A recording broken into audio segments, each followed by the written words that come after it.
Subscribe the Motegaonkar Sir's RCC YouTube channel and press the bell icon for latest updates and videos.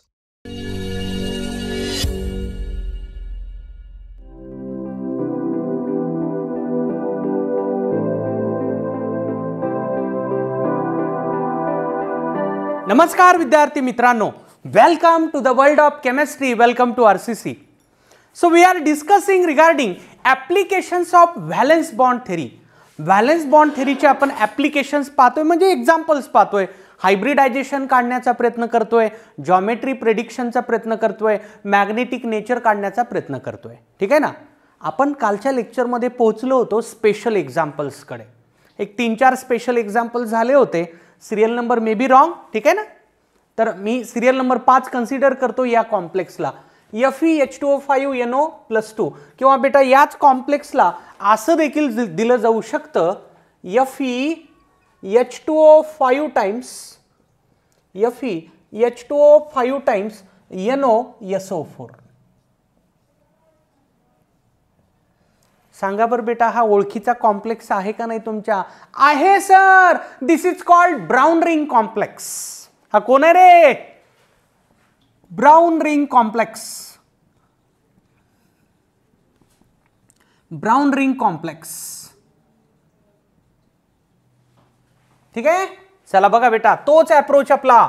Central metal, पहिला point. Central metal कोण आहे बघ बेटा? Iron आहे. Central metal Fe. सांगा Feचं configuration कसं असतं? 3d6 4s2. ठीक आहे ना.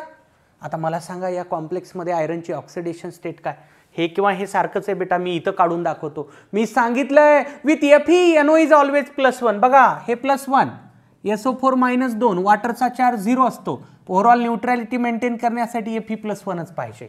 तर आयरनची ऑक्सिडेशन स्टेट बेटा या पर्टिक्युलर कॉम्प्लेक्समध्ये +1 असते. म्हणजे हे होऊन जाईल 3d6 4s1. 3d6 4s1 in the absence of ligand.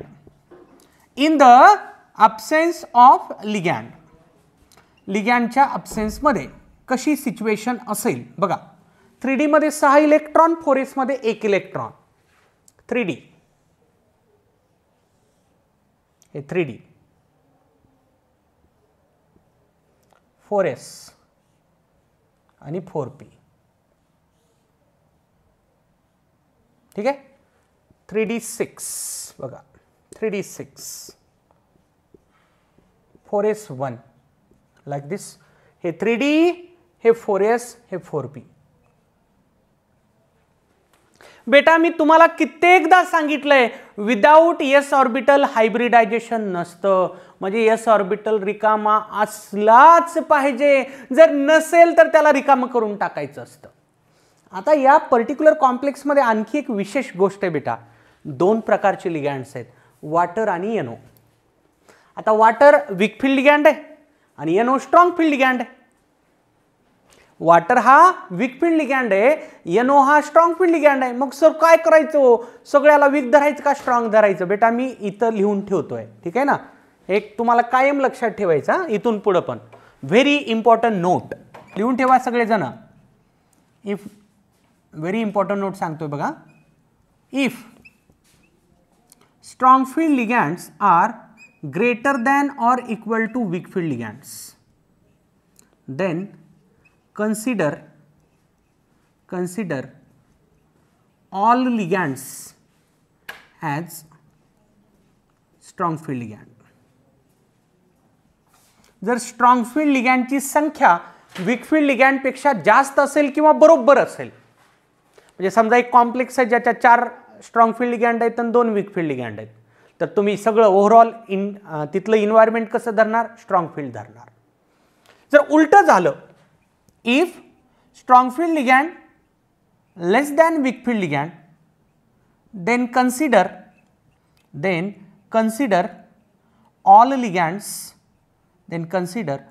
लिगँड्स as weak field ligand. म्हणजे बघा एक कॉम्प्लेक्स आहे काहीतरी, त्यामध्ये 4 वीक फील्ड लिगँड आहेत आणि 2 स्ट्रॉंग फील्ड लिगँड आहेत. सगळे इन्व्हायरमेंट तुम्हाला वीक फील्ड धरून टाकायचं. कळलं का? जर स्ट्रॉंग फील्ड 3 असतील, वीक फील्ड 3 असतील तर ते इथंच जातं. Greater than or equal to म्हणलं ना, स्ट्रॉंग फील्ड 3 वीक फील्ड 3 असतील तरी सगळे स्ट्रॉंग फील्ड धरून टाकायचे. लक्षात आलं का? ठीक आहे. याचा वापर पुढे पण होणार आहे. ठीक आहे ना, इथं पण होणारच आहे. आता बघा इथं 5 वॉटर आहे, एक NO आहे. वॉटर वीक फील्ड लिगँड आहे, हा स्ट्रॉंग फील्ड लिगँड आहे. 5 वीक फील्ड लिगँड आहेत, एक स्ट्रॉंग फील्ड लिगँड आहे. टोटल इन्व्हायरमेंट वीक फील्ड धरून टाका. टोटल इन्व्हायरमेंट वीक फील्ड धरून टाका. आलं का लक्षात? ओके. आता बघा in the presence of ligand काय होतं. In the presence of ligand, in the presence of ligand, लिगँडच्या प्रेझेन्स मध्ये काय होईल. ठीक आहे. मी म्हणलंय मगाशी पण विदाऊट एस ऑर्बिटल हायब्रिडायझेशन नसतं.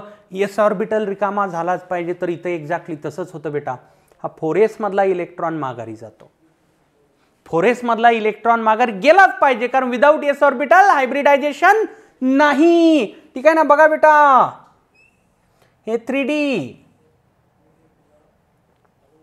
3D परत 4s आणि 4p,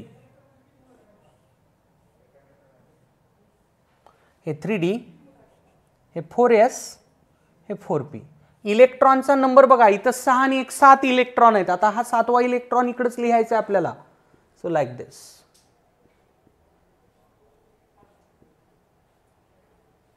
लक्षात घ्या, आपण ओव्हरऑल इन्व्हायरमेंट स्ट्रॉंग धरलेलं नाही.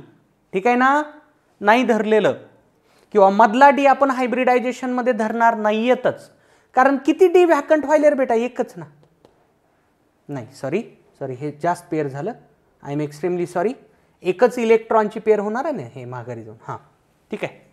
इथं पेअरिंग का झाली नाही सर, हे इलेक्ट्रॉन पेअर फॉर्म मध्ये का लिहिला नाहीत बेटा. पेअरिंग जरी झाली, ऑक्टाहेड्रल कॉम्प्लेक्स आहे, कोऑर्डिनेशन नंबर 6 आहे, 2 डी व्हॅकंट तयार झाले पाहिजेत. समजा मी इथं हे पेअर लिहिलं तरी, समजा हे असं लिहिलं तरी एकच व्हॅकंट डी व्हायला ना. मला किती व्हॅकंट डीची जरूरत असते, 2 ऑक्टाहेड्रल कॉम्प्लेक्स मध्ये. म्हणून इथं पेअरिंग होतच नाही बेटा. हे इलेक्ट्रॉन ॲज सच तुम्हाला ठेवायचेत, ॲज सच ठेवायचे, त्यात काही बदल करायचा नाही. हे असं ठीक आहे ना. मग सर कोऑर्डिनेशन नंबर तर 6 आहे, 6 व्हॅकंट ऑर्बिटल कसे बेटा. हा 4s आहे, 4p आहे, पुढे 4d पण असेल ना. काळजी करण्याचं काही कारण नाही. पुढे 4d आहे, तो आपल्याला हेल्प करणार आहे हायब्रिडायझेशन मध्ये. बघा कोऑर्डिनेशन नंबर 6 1 2 3 4 5 6. सांगा हायब्रिडायझेशन, सांगा बेटा हायब्रिडायझेशन काय येईल. हायब्रिडायझेशन काय येईल. Point number 4 sp3d2, sp3d2. ठीक आहे. जॉमेट्री तर ऑक्टाहेड्रलच असेल, विशेष काही नाही त्याच्यात. मॅग्नेटिक नेचर सांगा. अनपेअर्ड इलेक्ट्रॉन आहे का नाही. इथं बघा लिगँडच्या प्रेझेन्समध्ये यस आहे, 3 आहेत. आपल्याला कमीत कमी 1 पाहिजे. 3 unpaired electrons. Paramagnetic, paramagnetic, paramagnetic complex. This complex is paramagnetic. magnetic moment mu equals to under root n into n plus 2. What is the value of n here? Unpaired electrons 3, root 3 into 3 plus 2, root 3 into 3 plus 2, root 15. root 15 म्हणजे 4 च्या जवळपास 3.9 bore मॅग्नेटॉन. तर या question मध्ये, या example मध्ये वेगळेपणा काय होता. परत एकदा विदाउट एस ऑर्बिटल हायब्रिडायझेशन होत नसतं. तो पॉइंट धरला आपण आणि या इलेक्ट्रॉनचा शिफ्ट माघारी केला. यस रिकामा झाला, हायब्रिडायझेशन झालं sp3d2. नोट करा. पहा बेटा पुढचं एक्झाम्पल. CONH3 4 times Cl2.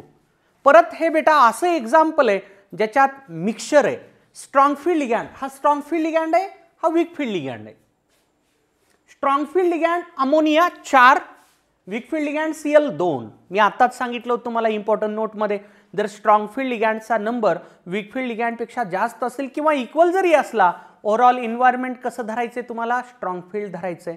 तर इथं ओव्हरऑल इन्व्हायरमेंट स्ट्रॉंग फील्ड धरून आपण याला सॉल्व्ह करण्याचा प्रयत्न करू. बघा कसं. पहिला point central metal, central metal कोण आहे रे, कोबाल्ट. Cobalt 3d7 4s2. बेटा हे कोबाल्टचं कॉन्फिगरेशन आहे, 3d7 4s2. ठीक आहे. कोबाल्टची ऑक्सिडेशन स्टेट येते इथं +3, cobalt +3 3d6 4s0 3d6 4s0 बघा. In the absence of ligand, in the absence of ligand, लिगॅन्डच्या अब्सेन्स मध्ये, in the absence of ligand, याला बॉक्स डायग्राम मध्ये दाखवूयात. ठीक आहे, चला दाखवा बरं. अब्सेन्स ऑफ लिगॅन्ड मध्ये म्हणजे हे ॲटॉमिक स्ट्रक्चर सारखंच. ठीक आहे, 3D 3D 3D. ठीक आहे, त्यानंतर 4s आणि 4p,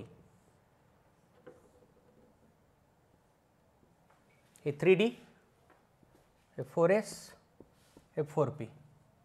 3D मध्ये किती इलेक्ट्रॉन भरायचे? 6, लाईक दिस. 4s मध्ये इलेक्ट्रॉन नाही. हे in the absence of ligand. Okay, next बघा. In the presence of ligand, in the presence of. आता मी लिगॅन्ड कसे धरायणार? स्ट्रॉंग फील्ड लिगॅन्ड 4 आहेत, वीक फील्ड लिगॅन्ड 2 आहे. मी आताच सांगितलं strong field ligand greater than or equal to weak field ligand, then consider all ligand as strong field ligand in the presence of strong field ligand. बघा D4 D5 D6 D7 इथं थोडंसं carefully बघायचं असतं, सांगितलं ना तुम्हाला परत परत. ठीक आहे ना. आता इथं बघूयात आपण स्ट्रॉंग फील्ड लिगॅन्ड धरून 2D व्हॅकंट होतात का? तर नक्कीच होतात बेटा. बघा या 3D ला बॉक्समध्ये आपण असं दाखवू शकतो जेणेकरून 2D व्हॅकंट होतील, 2D व्हॅकंट होतील. बघा हे 2 इलेक्ट्रॉन, हे 2 इलेक्ट्रॉन आणि हे 2 इलेक्ट्रॉन झाले 2D व्हॅकंट 3D. ठीक आहे, हे 3D 4s, हे 4s आणि हे 4p, हे 4p. ठीक आहे, बघा आता मला पाहिजे total 6 vacant orbitals. Coordination number 6 असल्यामुळं पाहूयात मग हायब्रिडायझेशन काय येईल. बघा 1 2 3 4 5 6. सांगा रे बेटा हायब्रिडायझेशन काय? हायब्रिडायझेशन काय? D2sp3, D2sp3 hybridisation. Geometry octahedral असेल ऑफकोर्स. ठीक आहे ना. आता हे पण सांगू शकता तुम्ही. हां, मागच्या एक्झाम्पलमध्ये पण लिहा वाटलं तर. इनर ऑर्बिटल का आउटर ऑर्बिटल, तिथं D बाहेर चालता ना, इथं D आतला यायला. Inner orbital complex, inner orbital complex. Inner outer आता क्लिअर झालं ना रे. मधला D आला की इनर म्हणायलो आपण, काही विशेष नाही. बाहेर चाललं की आउटर म्हणायलो. Inner orbital complex. पॅरामॅग्नेटिक का diamagnetic? There is no unpaired electron, there is no unpaired electron. Diamagnetic complex, diamagnetic complex, diamagnetic complex, diamagnetic complex. ठीक आहे ना. म्यू किती? 0. म्यू किती? 0. कळलं का रे बेटा? आता बघा एक असंच एक्झॅक्टली सिमिलर एक्झाम्पल सांगणार आहे. एक्झॅक्टली सिमिलर बघा. Example number 7. CONH3 thrice Cl3 हा कॉम्प्लेक्स कन्सिडर करा. आता बघा 3 लिगॅन्ड आहेत स्ट्रॉंग फील्ड, 3 लिगॅन्ड आहेत वीक फील्ड. मी मगाशी सांगितल्याप्रमाणे जर स्ट्रॉंग फील्ड लिगॅन्डचा number greater than or equal to weak field ligand झाला then consider all ligand as strong field ligand म्हणलंय. इथं बघा इथं स्ट्रॉंग फील्ड लिगॅन्ड 4 आहेत, वीक फील्ड 2 आहेत. स्ट्रॉंग फील्डचा नंबर 2 वीक फील्ड पेक्षा जास्त आहे. आपण सगळं इन्व्हायरमेंट कसं धरलं? स्ट्रॉंग फील्ड धरलं. इथं strong field ligand equal to weak field ligand आहे, exactly equal to weak field ligand आहे. Consider consider consider all ligands as strong field ligand. Consider all ligands as strong field ligand. सगळ्या लिगॅन्डला तुम्हाला इथं strong field धरायचं आहे. म्हणजे हे असंच होईल ना, कारण इथं देखील कोबाल्टची ऑक्सिडेशन स्टेट +3 आहे. एक्झॅक्टली असंच होईल, काहीच फरक नसेल बेटा. याच्या जागी हे सगळं ॲज इट इज असेल. याचं देखील हायब्रिडायझेशन D2sp3 येईल, हा देखील इनर ऑर्बिटल येईल, हा देखील डायामॅग्नेटिक येईल, कारण इथं पण कोबाल्ट +3च आहे आणि लिगॅन्डचं इन्व्हायरमेंट सारखं आहे. स्ट्रॉंग फील्ड इथं पण स्ट्रॉंग फील्डच धरायचं आहे. आलं का लक्षात? माझं पॉईंट लक्षात घ्या. या कॉम्प्लेक्ससाठी पण हे सगळे पॉइंट लागू होतील, हे सगळे पॉइंट लागू होतील. लक्षात आलं? नोट करा. पहा पुढचं एक्झाम्पल, CONH3 twice Cl4-. मागच्या दोन एक्झाम्पल सारखंच हे पण एक्झाम्पल आहे बेटा. मी फक्त लिगँडचा नंबर व्हॅरी करायलो. ठीक आहे ना? आता बघा, इथं स्ट्रॉंग फील्ड लिगँड अमोनिया 2 आहे, वीक फील्ड लिगँड 4 आहे. वीक फील्ड लिगँडचा नंबर स्ट्रॉंग फील्ड लिगँड पेक्षा जास्त आहे. वीक फील्ड लिगँडचा नंबर स्ट्रॉंग फील्ड लिगँड पेक्षा जास्त असल्यामुळं टोटल एन्व्हायरमेंट तुम्ही कसं धरणार? वीक फील्ड धरणार. आलं का लक्षात? बघा, as weak field ligands are greater than strong field ligand. हे वीक फील्ड आहे ना, greater than strong field ligand. Consider all ligands as weak field ligand. चला मग आता करूयात solve. Point number 1, central metal कोण आहे? कोबाल्ट आहे सर. Cobalt 3d7 4s2. कोबाल्टची ऑक्सिडेशन स्टेट बघा. कोबाल्टची ऑक्सिडेशन स्टेट येते इथं +3, 3d6 4s0. ठीक आहे. चला बघा, इन द absence of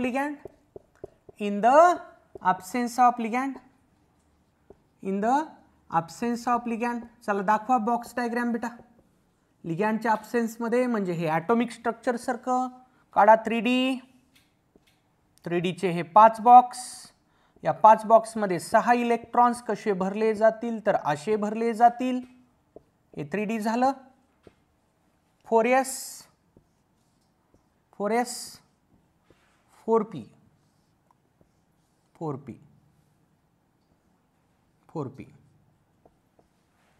ठीक आहे.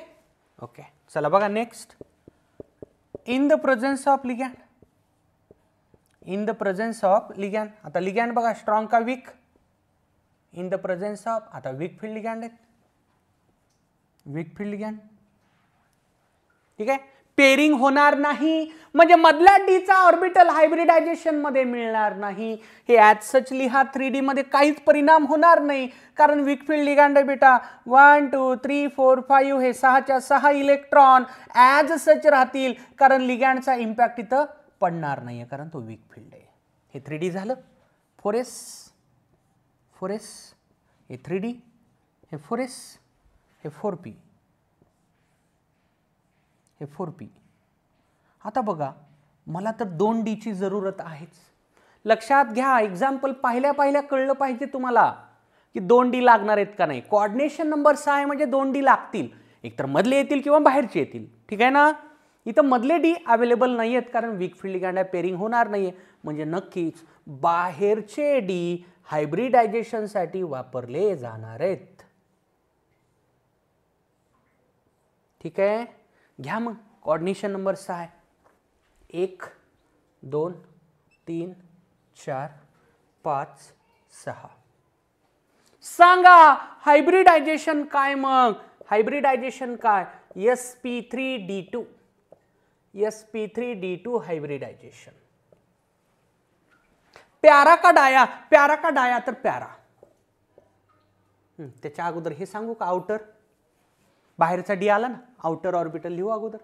Outer orbital complex.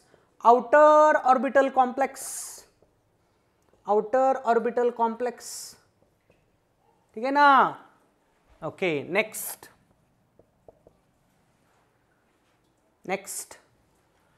Paramagnetic.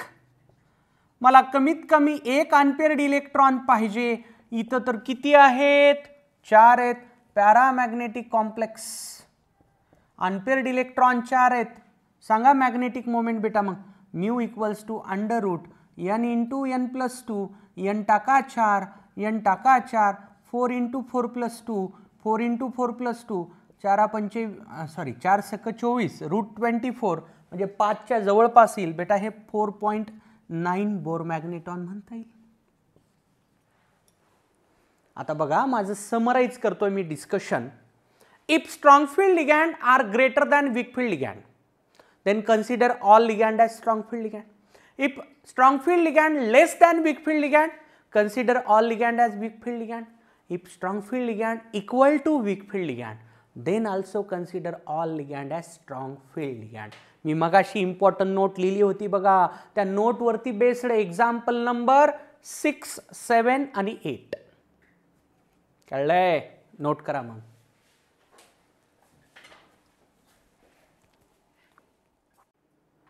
Now very important note, ठीक आहे ना. आणि या नोटमध्येच मी राहिलेले स्पेशल एक्झाम्पल्स कंप्लीट करणार आहे, ठीक आहे. लक्ष द्या. आपण पाहिलंय की दोन प्रकारचे लिगॅन्ड असतात, strong field ligand, weak field ligand. Strong field ligand आला की पेरिंग होत असते, ठीक आहे ना. वीक फील्ड लिगॅन्ड आलं की पेरिंग होत नाही. जनरली असंच असतं.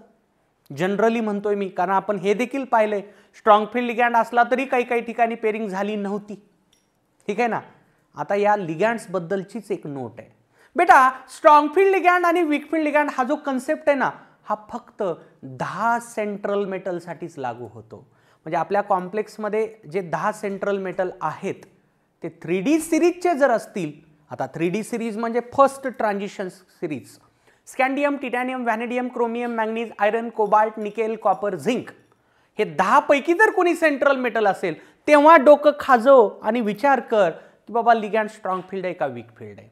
जर सेंट्रल मेटल 5D सिरीजचा असेल किंवा 4D सिरीजचा असेल, तिथं तुला विचार करण्याची गरज नाही की लिगॅन्ड स्ट्रॉंग आहे का वीक आहे. सगळे लिगॅन्ड स्ट्रॉंग असतात. मला म्हणायचे काय ते मी इथं लिहितो, नंतर एक्सप्लेन करतो. बघा, strong field ligand and weak field ligand concept is valid only for 10 central metals. हे strong field ligand, weak field लिगॅन्डचा जो घोळ आहे ना, हा फक्त 10 सेंट्रल मेटल साठी लागू होतो रे बेटा. कोणते ते? 3D सिरीजचे. 3D सिरीज तुम्हाला डी ब्लॉक इलेमेंट टॉपिक होईल, तिथं 3D series, 4D series, 5D series पाहायला मिळेल, ठीक आहे ना. 3D सिरीज कोणते रे बाबा?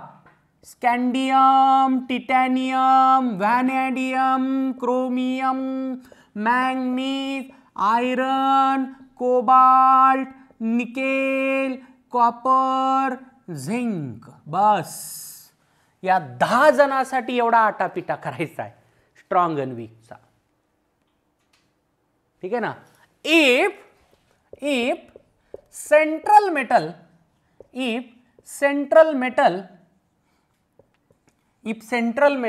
is of 4D series, आता 4D सिरीज कुठं चालू होते रे? Yttrium, zirconium, niobium, molybdenum, technetium, ruthenium, rhodium, palladium, silver, cadmium, ठीक आहे ना. Yttrium to cadmium. और 5D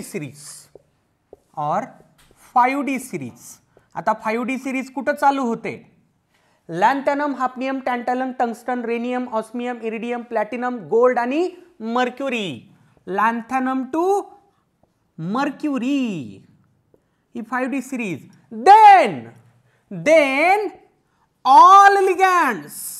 then all ligands are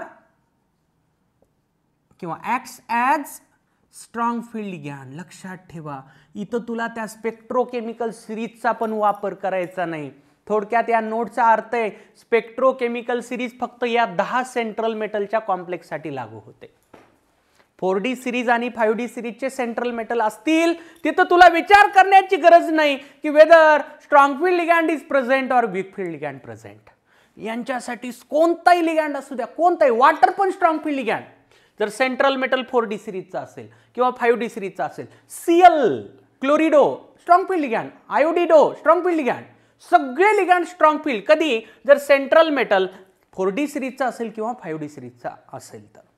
आता क्वेश्चन अराइज होतो, असं का बरं असं सर? असं का बरं फरक आहे हो?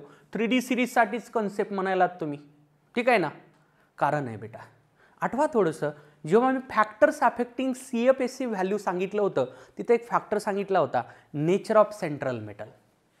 मी तेव्हा असं म्हणलं होतं, जर कोऑर्डिनेशन नंबर सेम असेल, ऑक्सिडेशन स्टेट सेम असेल, लिगँड्स पण सेम असतील आणि फक्त सेंट्रल मेटलमध्ये वेगळेपणा दिसला, पण तो सेंट्रल मेटल जर एकाच ग्रुपला बिलॉंग करत असेल तर CFACची ऑर्डर बेटा मी अशी सांगितली होती, आठवा थोडंसं, 3D पेक्षा 4D जास्त, 4D पेक्षा 5D जास्त. आठवते ना हे CFACची ऑर्डर. आणि याचं कारण सांगितलं होतं मी, चार्ज डेन्सिटी म्हणा किंवा Z इफेक्टिव्ह म्हणा, effective nuclear charge. Effective nuclear charge 3D सिरीजपेक्षा 4D सिरीजच्या मेटलचा जास्त असतो, 4D पेक्षा 5Dचा जास्त असतो. इफेक्टिव्ह न्यूक्लिअर चार्ज जास्त झाल्यामुळं लिगँड्स बरोबरचं इंटरॅक्शन स्ट्रॉंग होतं. म्हणजे 4D आणि 5D सिरीजच्या सेंट्रल मेटलकडे चार्ज डेन्सिटी खूप जास्त असते. कसला जरी लिगँड आला ते इंटरॅक्शन पॉवरफुलच होऊन जाणार आहे. इंटरॅक्शन पॉवरफुल झाल्यामुळे कोणताही लिगँड असू द्या 4D सिरीजमध्ये किंवा 5D सिरीजमध्ये तो स्ट्रॉंग फील्ड म्हणूनच वर्क करतो. ठीक आहे का? आता या नोटच्या सपोर्टमध्ये मला काही एक्झाम्पल्स एक्सप्लेन करायचेत. ठीक आहे ना? हे फेमस एक्झाम्पल आहे बेटा, बघा. PtCl4 2-, PtCl4 2-. ठीक आहे ना? बघा मी पर्पजफुली असं लिहिणार आहे. हा आहे प्लॅटिनम, आहे 5D सिरीजचा, हा आहे 5D सिरीजचा. ठीक आहे ना? ओके. परत याच्या वर्क कोणता येतो ते पण बघू आपण. Yttrium, zirconium, niobium, molybdenum, technetium, ruthenium, rhodium, palladium. बघा PdCl4 2-, सॉरी PdCl4 2-, PdCl4 2-. ठीक आहे ना बेटा? हा आहे 4D सिरीजचा सेंट्रल मेटल. याचं पिरियडिक टेबलमध्ये पोझिशन बघू शकता तुम्ही, 4D सिरीजचा आहे. आणि आता 3D सिरीजचा घेतो निकेल. हे आपण पाहिलंय बेटा ऑलरेडी. निकेलचं मी डिटेलमध्ये सांगितले. हे 3D सिरीजचं आहे. निकेलच्या बाबतीत तुम्हाला चेक करावं लागेल लिगँड स्ट्रॉंग आहे का वीक आहे. प्लॅटिनम आणि पॅलॅडियमच्या बाबतीत चेक करण्याची गरजच नाही. इथं हे Cl acts as strong field ligand, acts as strong field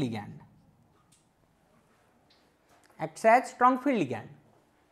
पण इथला Cl देखील acts as again strong field ligand.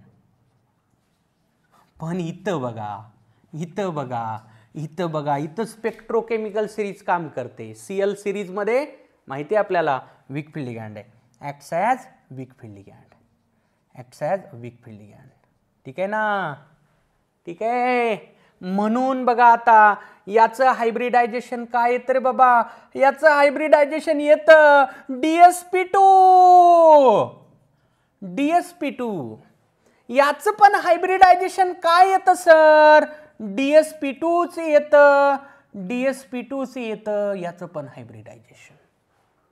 पण इथं वेक फील्ड लिगँड आल्यामुळे मधला D अवेलेबल होत नाही हायब्रिड. हे डिटेल केलं रे आपण. बघा कोऑर्डिनेशन नंबर 4 निकेलचे सांगितलेत ना, NiCl4 2-, NiCN4 2- आणि NiCO4 हे 3 सांगितलेत. हे डिटेल वाटलं तर रेफर करू शकता तुम्ही. याचं हायब्रिडायझेशन मी तुम्हाला फाइंड करून दाखवलेलं आहे sp3. बघा ना फरक किती झाला. एकाच ग्रुपचे हे कंपाऊंड्स आहेत. एक 3D सिरीजचा मेटल, एक 4Dचा, एक 5Dचा. इथं सगळे लिगँड स्ट्रॉंग फील्ड असतात. इथं तुम्हाला सिरीज वापरावी लागते निकेलच्या बाबतीत. पॉइंट माझा कळला का? या नोटचा अर्थ कळला का? Cl असताना देखील स्ट्रॉंग फील्ड म्हणून काम करतो, पण इथं Cl वीक फील्ड असतो. हे 3D सिरीज आहे, इथं स्पेक्ट्रोकेमिकल सिरीज प्रमाणात जावं लागतं. ठीक आहे ना? मग आता जॉमेट्री पण सांगा. DsP2 square planar. हा कसा असेल रे? स्क्वेअर प्लेनार असेल. हा कसा असेल रे? स्क्वेअर प्लेनार असेल.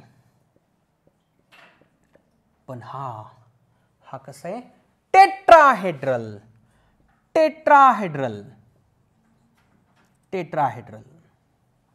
माझी नोट लक्षात आली का रे सगळ्यांना? हे एक्झाम्पल पर्पजफुली घेतलंय नोट कळावी म्हणूनच. ठीक आहे. आता एक गोष्ट वाटलं तर तुम्ही लक्षात ठेवायला हरकत नाही. प्लॅटिनमचा जर कोऑर्डिनेशन नंबरचा 4चा जर कॉम्प्लेक्स असेल ना, पुढे आपल्याला आयसोमेरिझम स्टडी करायचं ना, थेरी झाल्या त्यामध्ये प्लॅटिनमचे कॉम्प्लेक्स येतीलच. प्लॅटिनम कॉर्डिनेशन नंबर 4 म्हणलं की ते स्क्वेअर प्लेनारच असतं, डोळे झाकून. लिगॅंड कोणता आहे बघायचंच नाही. Platinum coordination number 4 square planar म्हणजे DsP2 हायब्रिडायझेशन असतं प्लॅटिनमचं. Coordination number 4 100% square planar. Coordination number 6 octahedral obviously. ठीक आहे का? नोट व्यवस्थित लिहा. ठीक आहे ना? This ends special examples of VBT. आता आपण काय करणार आहोत बेटा, VBT वरती बेस्ड काही क्वेश्चन्स डिस्कस करूयात. नोट करा.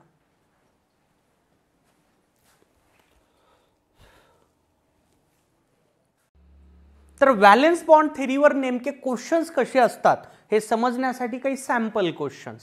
ठीक आहे, चला बघा. पहिला question, which of the following complex is outer orbital असं म्हणलेलं आहे. म्हणजे अर्थ असा निघतो, खालीलपैकी कोणत्या कॉम्प्लेक्सच्या हायब्रिडायझेशन मध्ये बाहेरचा डी वापरला जातो, व्हॅलेन्स शेलचा डी वापरला जातो. बेटा आता याला काही लांब लचक करत बसण्याची गरज नाही, शॉर्टकट टेक्निक सांगणार आहे, ऐका. पहिलं काम करायचं कॉर्डिनेशन नंबरचं. कॉर्डिनेशन नंबर किती आहे बघा, 6 येतो रे. याचा पण कॉर्डिनेशन नंबर काढा, 6च येतो. याचा पण काढा, 6च येतो.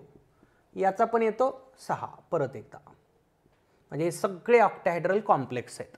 म्हणजे यांचं हायब्रिडायझेशन लगेच कळलं पाहिजे मला. एकतर D2sp3 असेल किंवा sp3d2 असेल. आता मी तुम्हाला एक टेबल तयार करून दिला होता ऑक्टाहेड्रल कॉम्प्लेक्सचं ऍप्लिकेशन झाल्या D0 पासून ते D10 पर्यंत, तो रेफर करा. सगळेजण वाटलं तर तो टेबल ओपन करा. ठीक आहे, बघा. आता जायचं सेंट्रल मेटलकडे. कोण आहे? Scandium. Along with oxidation state +3. याचे ऑक्सिडेशन स्टेट बेटा +3 येते. आता स्कॅन्डियम +3 म्हणल्यानंतर हे 3D0चं एक्झाम्पल होऊन जातं. D0 सिस्टीम सगळं डी रिकाम आहे, ऑक्टाहेड्रल कॉम्प्लेक्स आहे, मधले 2 डी वापरायला काहीच प्रॉब्लेम नाही. वाटलं तर बघा मी D0 any ligand D0, D1, D2 आणि D3. D0, D1, D2 आणि D3. मी काय लिहिलंय? Any ligand. लिगॅंड कोणता आहे बघण्याची गरज नाही, बिंदासपणे हायब्रिडायझेशन सांगितलंय मी. D2sp3. तो टेबल रेफर करा रे सगळेजण. Any ligand D2sp3 D0 system मध्ये ह्याचा D2sp3 झालं. ठीक आहे ना? चला बघा आता पुढे जाऊ. इथे येतो क्रोमियम +3. क्रोमियम +3चं कॉन्फिगरेशन बेटा येतं 3D3. तुम्हाला हे कॉन्फिगरेशन लिहिता आलंच पाहिजे, त्याला काही पर्याय नाही. सर हे कॉन्फिगरेशन कुठून लिहायला? तो बेटा क्रोमियम +3चं कॉन्फिगरेशन 3D3 येतं, हे तुला आलंच पाहिजे. मर नाही तर मग काय करावं आता? हां ठीक आहे. चला हायब्रिडायझेशन बघा. तिथं पहा D3 इमॅजिन करा 5 बॉक्स आहेत. इमॅजिन करा 5 बॉक्स आहेत. D3 एक भरला. अरे 2 ऑलरेडी रिकाम आहे ना. लिगॅंड कोणता जरी आला तरी काही प्रॉब्लेम नाही, 2D अवेलेबल आहेत. 2D ऑलरेडी व्हॅकंट आहेत आणि मधल्या शेलचे आहेत, म्हणून याचा हायब्रिडायझेशन D2sp3 येतं. मधल्या शेलचे 3Dचे 2D अवेलेबल असल्यामुळं D2sp3 हायब्रिडायझेशन. आता बघा कॉर्डिनेशन नंबर 6. इथं निकेलची ऑक्सिडेशन स्टेट येते बेटा +2.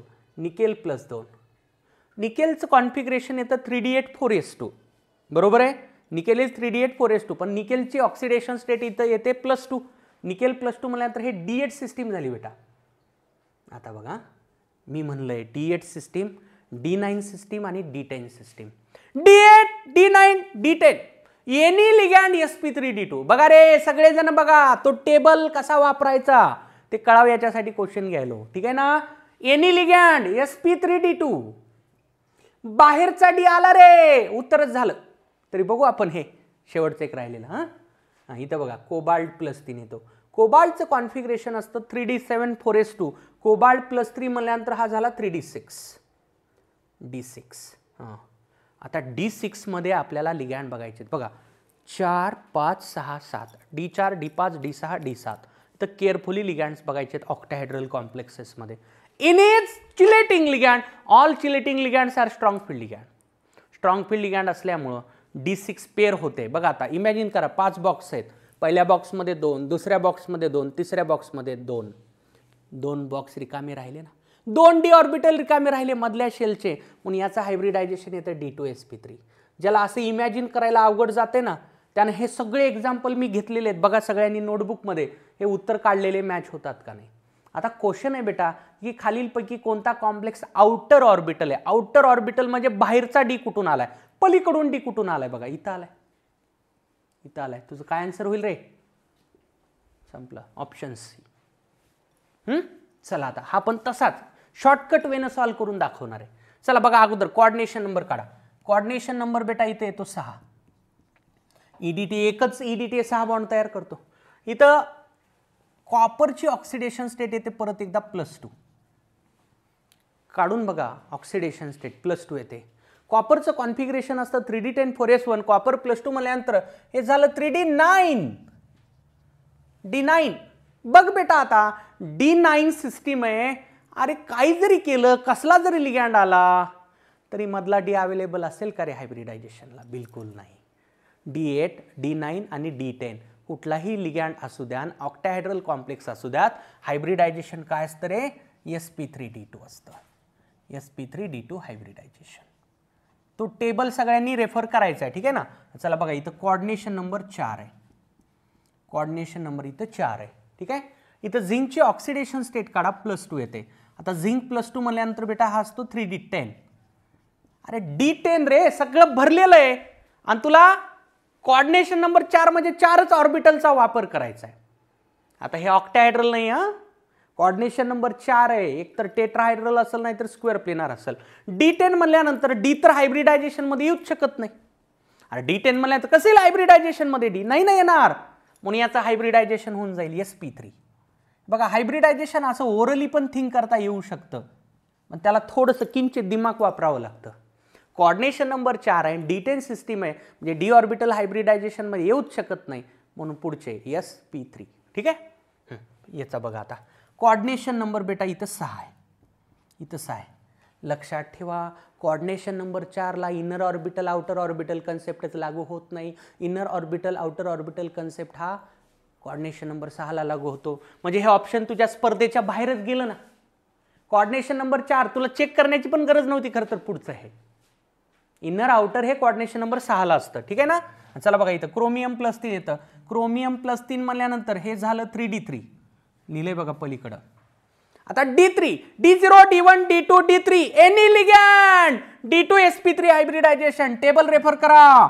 D2 sp3 हायब्रिडायझेशन, ठीक आहे. NiCO4 बेटा इथं पण कोऑर्डिनेशन नंबर 4 येतो, ठीक आहे. आणि हे युनिक एक्झाम्पल आहे. इथं निकेलची ऑक्सिडेशन स्टेट 0 येते. हे निकेल 3d8 4s2 आहे ना, तर हा नंतर असा कन्वर्ट होतो. मी सांगितलंय बघा, ते थोडंसं एक्सप्लेन केलेलं बघा नोटबुकमध्ये. हे 4s मधले इलेक्ट्रॉन 3d मध्ये शिफ्ट होतात, कारण विदाऊट s ऑर्बिटल हायब्रिडायझेशनच नसतं, ठीक आहे ना. म्हणून याचं हायब्रिडायझेशन होऊन जातं sp3. हे बघा नोटबुकमध्ये आहे. असे कोऑर्डिनेशन नंबर 4 इनर आउटरमध्ये काम करतच नाही रे, ठीक आहे ना. चला आता बघा क्वेश्चन सॉल्व्ह होईल. इनर ऑर्बिटल कॉम्प्लेक्स कोणता? मधला डी हायब्रिडायझेशन मध्ये कुठं आला? सी मध्ये. असे एवढे साधे क्वेश्चन असतात बेटा. मी जी ती नोट लिहून दिली ना तुला, त्याचा जर वापर केलास ना, हायब्रिडायझेशनचे जवळपास सगळे क्वेश्चन सॉल्व्ह होतात, ठीक आहे ना. नोट करा. पुढचा question. Which of the following complex possess magnetic moment of 4.9 Bohr magneton? कोणाचं मॅग्नेटिक मोमेंट तेवढा असेल असा क्वेश्चन आहे. तर मी एक गोष्ट सांगितली, आठवा थोडंसं. If a complex contains n unpaired electrons then its magnetic moment is n point something. आता याचं मॅग्नेटिक मोमेंट दिलं 4.9. म्हणजे मी डायरेक्टली म्हणू शकतो का? प्रश्न असा आहे, अनपेअर्ड इलेक्ट्रॉन खालीलपैकी कोणामध्ये 4 आहेत? वाटलं तर काय करा, अनपेअर्ड इलेक्ट्रॉन 4 म्हणजे n4 घ्या, रूट n इंटू n+2 फॉर्म्युल्यामध्ये टाका, तुम्हाला उत्तर येईल 4.9. मला काय म्हणायचं कळलं? जे मॅग्नेटिक मोमेंट दिलेलं असतं ना बेटा, त्याच्या डेसिमलच्या लेफ्टचा जो डिजिट असतो तो अनपेअर्ड इलेक्ट्रॉन इंडिकेट करत असतो. आता आपण त्याच बेसिसवर याला सॉल्व्ह करूयात की बाबा याच्यापैकी कोणांमध्ये अनपेअर्ड इलेक्ट्रॉन किती असतील? 4 असतील. अप्रोच तसाच असेल बेटा. बघा सेंट्रल मेटलकडे जा. मॅंगनीज आहे +2. मॅंगनीज +2 म्हणल्यानंतर हे 3d5 सिस्टीम येते. 4 अनपेअर्ड इलेक्ट्रॉन येतील का याचा विचार करायचा आहे. आता बघा हे D5 सिस्टीम. हा लिगॅन्ड बघ रे, हां 4 5 6 7 strong field ligand weak field ligand आपल्याला बघावंच लागतं, ठीक आहे ना. आता सांगा CN is strong field ligand और weak field ligand. CN strong field ligand, strong field ligand म्हणजे आता हे 3D मध्ये मी भरण्याचा प्रयत्न करतो रे बेटा. हे 3D 5 बॉक्स 5 इलेक्ट्रॉन कसे भरणार. आता इथं पेरिंग होईल, हे असं होईल, हे 2 आणि 1. इथं अनपेअर्ड इलेक्ट्रॉन 1 येतो बेटा. मला पाहिजे 4 म्हणजे माझं पहिलं आन्सर नाही. चला बघा पुढे आता जाऊयात पुढच्या कॉम्प्लेक्सकडे. कोबाल्टचा कॉम्प्लेक्स दिलाय, हा कोबाल्टचा कॉम्प्लेक्स. इथं कोबाल्ट +3 येतो परत एकदा. तुम्हाला ऑक्सिडेशन स्टेट काढता येते असा अपेक्षा धरतो मी. नाही येत खपाकुट तर मग काय पर्यायच नाही. Cobalt +3 3D3 3D3 D3 system. आता बघा CN होता, इथं अमोनिया. बरं इथं लिगॅंडचं काही महत्व आहे का रे. कोणताही लिगॅंड असू दे ना, D3 ला काही प्रॉब्लेम नाही. D3 ला काहीच प्रॉब्लेम नाही. मी सांगितलंय तुम्हाला लिगॅंडचा विचार कुठं करणार आहेस बेटा तू. 4 5 6 7 4 5 6 7 ठीक आहे ना. हां चल बघ कसं भरले जातील. 1 2 3 अनपेअर्ड इलेक्ट्रॉन किती झाले 3. अरे असे खूप लवकर सॉल्व्ह होतात क्वेश्चन. थोडं दिमाग लावा, दिमाग लावायला शिका, ठीक आहे ना. चला बघा पुढे जाऊयात. हां पुढचा क्रोमियम +3 क्रोमियम +3 हे सॉरी गडबड झाली. कोबाल्ट +3 D3 नसतं हो सर.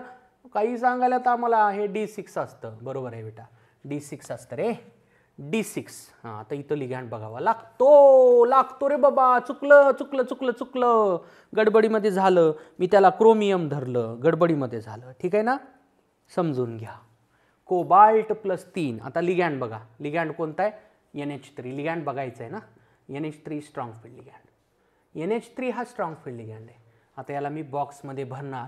स्ट्रॉंग फील्ड लिगॅंड आला की पेरिंग होईल बेटा, पेरिंग होईल.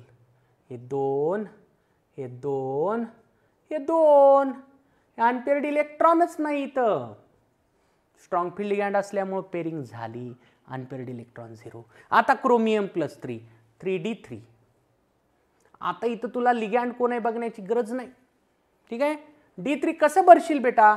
हे बॉक्स डायग्राम, या बॉक्स डायग्राममध्ये 1 2 3 4 5 पहिला इलेक्ट्रॉन, दुसरा इलेक्ट्रॉन, तिसरा इलेक्ट्रॉन. कोणताही लिगॅंड असू दे हे असंच भरलं जाईल. अनपेअर्ड इलेक्ट्रॉन किती झाले 3. पहिलं नाही, दुसरं नाही, तिसरं नाही आन्सर म्हणजे नक्की चौथं आहे. तरी बघू कसं येतं चौथं ते बघा. इथं आयरनची ऑक्सिडेशन स्टेट काढा.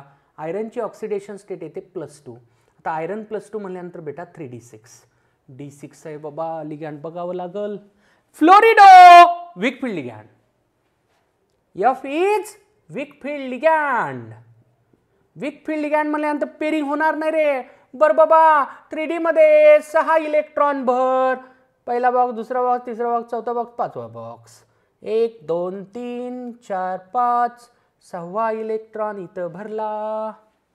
सांगा अनपेअर्ड इलेक्ट्रॉन. कळलं सर. 4 येतात. झालं मग तुमचा आन्सर रे. नोट करा.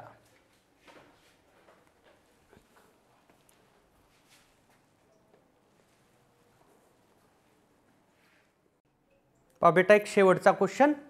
Find the magnetic moment of FeF6 असे क्वेश्चन्स तुम्ही VBT सॉल्व करा, नाही CFT सॉल्व करा बेटा, तुमचा आन्सर सेम येतं.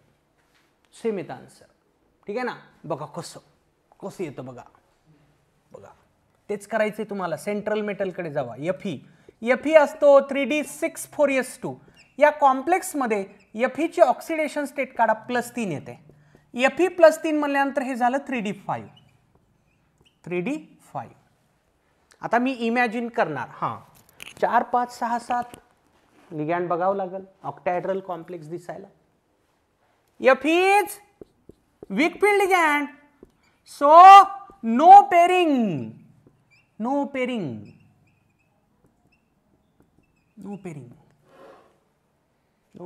ठीक आहे ना. मग कसं होईल बाबा. 3D मध्ये 5 इलेक्ट्रॉन. 1 2 3 4 5 1 इलेक्ट्रॉन, 2 इलेक्ट्रॉन, तिसरा, चौथा, पाचवा, अनपेअर्ड इलेक्ट्रॉन 5 आले. Magnetic moment equal to √n into n+2. टाक बाबा इथं √5 इंटू 5+2. सर √35 यायलं, √35 यायलं. √35 म्हणजे बेटा हे 6च्या जवळपास जाणार आहे. 5.9 बोर मॅग्नेटॉन. किती सोपं आहे बघा. ठीक आहे ना. VBTनं असं आलं. तू CFTनं सॉल्व केलास तरी काही प्रॉब्लेम नाही बेटा. बघा कसं, तुला अगोदर सिस्टीम डेव्हलप करावी लागेल. ऑक्टाहेड्रल आहे, D5 आले, D5 ऑक्टाहेड्रल, D5 ऑक्टाहेड्रल, हाय स्पिन का लो स्पिन, लिगॅन्ड वीक फील्ड असल्यामुळं हाय स्पिन. D5 ऑक्टाहेड्रल हाय स्पिन. कसं भरशील बघ बरं. वरचा सेट ऑक्टाहेड्रल आहे ना, वरचा सेट EG, खालचा सेट T2G. हे T2G. ठीक आहे ना. T2G EG 5 इलेक्ट्रॉन भर हाय स्पिन मॅनरमध्ये. जास्तीत जास्त अनपेअर्ड इलेक्ट्रॉन ठेवण्याचा जर प्रयत्न केला, असंच भरेल ना रे बेटा. अनपेअर्ड इलेक्ट्रॉन बघ बेटा 5च आले, तिकडून पण 5च आले, इकडून पण 5च आले. तर बेटा ऑक्टाहेड्रल कॉम्प्लेक्सेससाठी तुम्ही VBT वापरा नाही CFT वापरा. मॅग्नेटिक नेचरचे क्वेश्चन एकदम बरोबर येतात. तुम्हाला जे सोपं जातं ते तुम्ही वापरा. ती जबाबदारी तुमच्यावर सोपवतोय. ठीक आहे ना. आपण लक्षात घ्या, कोऑर्डिनेशन नंबर 4 मध्ये फक्त टेट्राहेड्रलला CFT काम करते बघा, स्क्वेअर प्लेनरला करत नाही. म्हणून कोऑर्डिनेशन नंबर 4 चे क्वेश्चन शक्यतो मॅग्नेटिक नेचरचे VBTनं सॉल्व करण्याचा प्रयत्न करा. तर त्यासाठी बेटा तुम्ही निकेलचे तरी कॉम्प्लेक्स ॲटलिस्ट लक्षात ठेवा. क्वेश्चन निकेलच्याच कॉम्प्लेक्सचा येतो. कोऑर्डिनेशन नंबर 4 मध्ये 3 घेतले ना, NiCl4 NiCN4 NiCO4. बेटा ज्याला काहीच कळत नाही ना VBT, त्यांना एक सजेशन माझं महत्त्वाचं. मी घेतलेले एक्झाम्पल बेटा सगळे NCERT टेक्स्टबुकचे आहेत. ते सगळे एक्झाम्पल पाठ करून ठेव. पर्याय काय दुसरा आता. एकतर समजून घेतलं पाहिजे, नाहीतर पाठ केलं पाहिजे. समजून घेणं सगळ्यात चांगलं असतं बेटा, कारण ते विसरत नाही. ठीक आहे ना. Okay, so this ends our discussion valence bond theory and hence our main point theories of coordination compound. आपण वर्नर थेरी कंप्लीट केली, आपण CFT कंप्लीट केली, आपण VBT देखील कंप्लीट केली. आता आपण पुढच्या सेक्शनकडे जाऊयात नेक्स्ट लेक्चरमध्ये. ते असणार आहे आयसोमेरिझम इन कोऑर्डिनेशन कंपाऊंड्स. भेटूयात नेक्स्ट लेक्चरमध्ये. थँक्यू. जपली उत्तम निकालाची कायम परंपरा, जपली उत्तम निकालाची कायम परंपरा. RCC म्हणजे युगानुयुगे उत्तुंग यशोधारा.